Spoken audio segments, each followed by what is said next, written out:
ప్రతి ఉదయం 7:30కి అదే రైల్వే స్టేషన్, అదే బెంచ్. అక్కడ కూర్చునే ఒక మనిషి.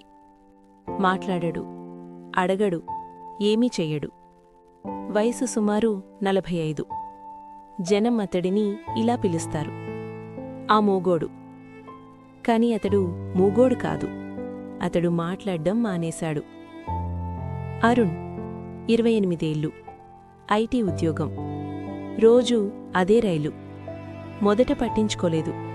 ఒకరోజు గమనించాడు, ఆ మనిషి ఎవర్నీ చూడడు, కాని పిల్లలేడిస్తే తన కళ్ళు మూసుకుంటాడు. అరుణ్ ఒకరోజు నీళ్ళిచ్చాడు. ఆ మనిషి తీసుకున్నాడు. కళ్లతో ధన్యవాదాలు చెప్పాడు. మాటలేదు. అప్పుడే అరుణ్కి అనిపించింది, ఈ మౌనంలో ఏదో పెద్ద కథ ఉంది. ఒకరోజు ఒక చిందమ్మాయి రైలు కింద పడిపోయే పరిస్థితి. అందరూ షాక్. ఆ మనిషి పరిగెట్టాడు, పిల్లను కాపాడాడు. జనం చప్పట్లు కొట్టారు. అతడు మాత్రం తలవంచుకుని వెళ్ళిపోయాడు. ఒక టీ షాప్ వాడు అరుణ్కి చెప్పాడు, ఈయన పేరు శంకర్, ఒకప్పుడు స్కూల్ టీచర్. ఒకరోజు అతడి క్లాస్లో ఒక పిల్లాడు చనిపోయాడు. శంకర్ ప్రభుత్వ స్కూల్ టీచర్, పిల్లలంటే ప్రాణం. ఒకరోజు విహారయాత్ర. ఒక విద్యార్థి నదిలో పడిపోయాడు. అందరూ చూస్తుండగా శంకర్ దూకాడు. కాని పిల్లాడు తప్పిపోయాడు.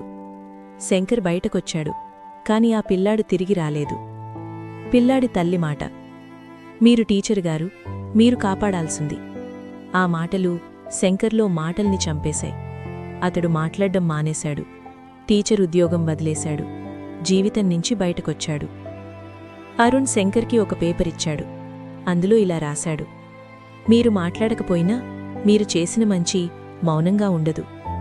శంకర్ చేతులు వణికాయి. ఆ స్కూల్ నుండి ఒక కార్యక్రమానికి ఆహ్వానం. పాత టీచర్లకు సన్మానం. అరుణ్ బలవంతంగా తీసుకెళ్లాడు. మైకిచ్చారు. శంకర్ మాట్లాడలేదు. అకస్మాత్తుగా ఒక యువకుడు లేచి నిలబడ్డాడు. మీరు నన్ను గుర్తుపట్టారా సార్? అతడే ఆ రోజు నదిలో పడిపోయిన పిల్లాడు. అతడు బ్రతికే ఉన్నాడు. ఆ రోజు పిల్లాడు మరోవైపు కొట్టుకుపోయాడు. వేరే వ్యక్తి కాపాడాడు. తప్పు సమాచారం వల్ల శంకర్ నిందితుడయ్యాడు. శంకర్ మైక్ పట్టుకున్నాడు. చాలా సంవత్సరాల తర్వాత, నన్ను క్షమించండి పిల్లలు. అంతే. జనం కళ్లల్లో నీళ్లు.